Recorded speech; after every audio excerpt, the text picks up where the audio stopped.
Ingat.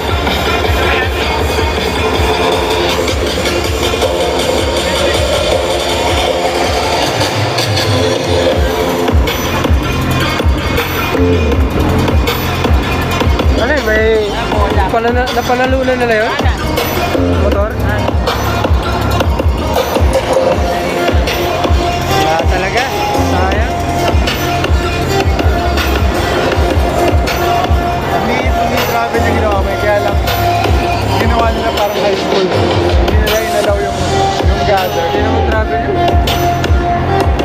Pero kung medyo dinistansyahan ko, nilayo ko yung paghagis. Yung kasi paghagis ko sabay dampot. Ano yun eh, kasama sa gather yun eh. Manood na yung mga ganun eh.